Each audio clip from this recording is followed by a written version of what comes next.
Hi, my name is Carl Pearson, and I'm creating this video to explain how federal and state incarceration, which is the highest per capita rate in the world, needlessly injures the national economy and the middle class and favors the Republican Party and its control of politics in the United States and in many states. Also, I provide some workable alternatives, some of which are unique and I think readily workable and should be adopted. I'm 83 years old, a practicing foreclosure defense attorney in the heart of New York. I'm a high school dropout. I received my BA magna cum laude in political science. I'm a graduate of Harvard Law School and have been a small business person for 74 years. Also, I ran on third-party tickets for New York Attorney General and New York City Mayor, and sought nomination in 2012 for U.S. President by the third largest political party in the country, and needless to say, I failed to win that nomination. It went to the candidate supported by Roger Stone. That's the second time that he's taken a nomination away from me, by the way. Today is my 50th day of self-imposed quarantine or stay-at-home lockdown. The U.S. now has more than 1,200,000 confirmed cases and 70,000 deaths due to the coronavirus or COVID-19. I'm one of the most vulnerable persons in the United States and take quarantine quite seriously as a result. I have been interested in criminal justice reform for many years. In 2016, there were more than 2.2 million persons incarcerated in the federal and state prisons and jails, with the number of black men exceeding the number of white men. Almost 500,000 persons are waiting for trial, and most are unable to post bail. Also, throughout the federal and state courts, the conviction rate for major crimes was about 97% years ago, is now more than 90%, and obviously decreasing a little during the past 10 or 15 years. This conviction rate is still outrageous and shows to me, at least, that the criminal justice system is fixed in favor of prosecutors and against the accused, and I doubt if many people other than prosecutors would agree with me. Prosecutors want convictions, and therefore they would be less inclined to want the reforms. For about 10 years I had the first, second, and sometimes third website appearing when anyone in the world Googled prosecutorial abuse or prosecutorial misconduct. My websites appeared as first, second, and sometimes even third.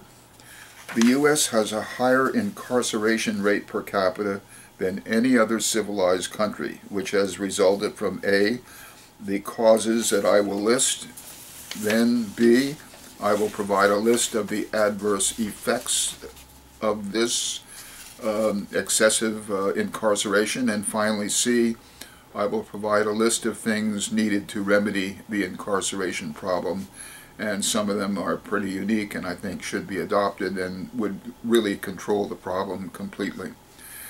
First, the causes of excessive incarceration. 1, big business is seldom charged with criminal conduct, which would cause a loss of campaign contributions, create a lot of extra work for prosecutors when faced with high-priced defense attorneys, and the facts would be too complicated and lengthy for most prosecutorial offices to handle.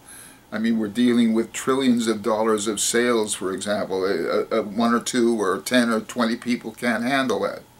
So they generally pick on individuals without financial backing. Those are easy pickings, and the results show that. 2, federal prosecutors can select a hanging judge by filing a case under seal and then seek to unseal the indictment when a hanging judge has the day duty to handle criminal motions that have no assigned judge. 3, Grand juries usually do whatever the prosecutor asks, even if it is to indict a ham sandwich, so they say. 4. The prosecutor has taxpayer money to obtain anything the prosecutor wants, whereas the defendant is usually broke, if not out of a job, and is forced to plead guilty because he has no money to defend himself. 5. Required bail amounts are too high for persons who are broke.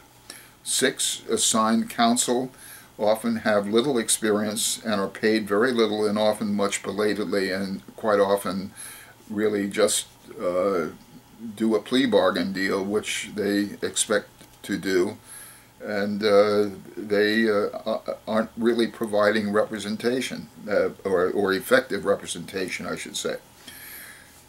7. The prosecutor wants to establish a record of convictions to enable him or her to run for elective office. 8. Jobs are at stake. A reduced prison population would mean fewer prisons, guards, and contracts to let out. 9. Private prisons would lose revenues and profits. And this reminds me of the state judge who was finding too many defendants guilty and incarcerating them until it was discovered that he was a co-owner of the private jail to which he was directing the convicted defendants for incarceration, and was getting convictions of innocent defendants as well. 10. Most defendants can't afford $50,000 to $250,000 to fight a criminal charge, and have to plead guilty to be able to bargain for a lower sentence that they otherwise could expect to receive. 11. Finally, we need to figure out a way to make a prosecutor's office non-political. Secondly, I'm going to list the adverse impact of excessive incarceration. 1. Incarceration is usually of the breadwinner and causes the defendant's family to become even more impoverished. 2. With the coronavirus, we see that jailed populations, and more so with overpopulated jails, the risk of contracting the virus and dying is 10 or 20 times greater than if the defendant was not incarcerated. Also, the contagion spreads to the guards and then to their families and then the communities which are dependent on the jails for their livelihood. 3. Increased direct community welfare costs result, and these costs are needed to take care of families who have lost their breadwinner. 4. It removes millions of Democrats and independent voters from the voting rolls, which substantially improves the Republican Party's chances for winning federal and state elections. 5. There are other long-term costs, such as loss of home, furniture, appliances, and other valuables, causing even increased poverty where there is extreme poverty anyway, and even causes people to be less able to escape from the poverty. 6. It causes children to learn less and be more psychologically messed up. 7. It creates perpetual poverty. 8. It causes many to give up entirely. 9. It probably increases the crime rate for the already impoverished. 10. It reduces the amount of federal and state taxes paid by the defendant and his or her family. 11. It reduces the economic contributions by the defendant and his or her family. And finally, at 12, it changes the census apportionment and misdirects government benefits to places that are less needy, and so on and so on. Third, the needed reforms that should be enacted. 1. Require judges and prosecutors to incarcerate within a specified budget, such as, let's say, $175 million a year, that charges currently, today, prior to the prosecution, the full cost of incarceration for the expected years of incarceration. This, in effect, would require prepayment of incarceration expenses as a court-enforced condition to prosecute. Prosecutors will have to be far more selective when deciding to prosecute under that regime. Also, it would reduce the abuse of overcharging and encourage prosecutors to limit the relief they seek to lower-cost home incarceration or to a reduced number of years, knowingly in advance, that would reduce the desire to plea bargain. In this way, voters will have a better chance of controlling prosecutions and incarcerations and their cost to taxpayers. 2. Use home incarceration with anklets, cameras, and verification instead of incarceration for most criminal convictions. 3. Establish programs for the use of the home incarcerated convicts in local governmental agencies, schools, hospitals, and nursing homes, including nonprofits, always being careful that there is no abuse of this free labor. I know about that. Years ago, a community in upstate New York was financing the town by prosecuting young people for unlawful pot possession, and then forcing the young convicts to work for the town in various ways in order to save the town money. This has to be handled properly, perhaps by focusing on jobs that otherwise would not get done. For example, roads and yard cleanup, record management, digitalization, data inputting, things that are on the bottom of the list for the community because of the lack of money. 4. Have local voters vote on the amount they want to spend of taxpayer money for incarceration, so that a budget would be provided by the voters themselves, and that way that would be this limitation that I spoke of at the beginning. 5. Reduce or eliminate bail requirements and/or use home confinement so that nonviolent confinees are not being held because they are broke. 6. Have a court-appointed referee or master investigate the methods of any prosecutor having a conviction rate exceeding a percentage such as 75 or 80%. 7. Require meetings and telephone conversations to be recorded for review by that master or referee when a prosecutor's conviction rate exceeds 75 or 80%, for example. 8.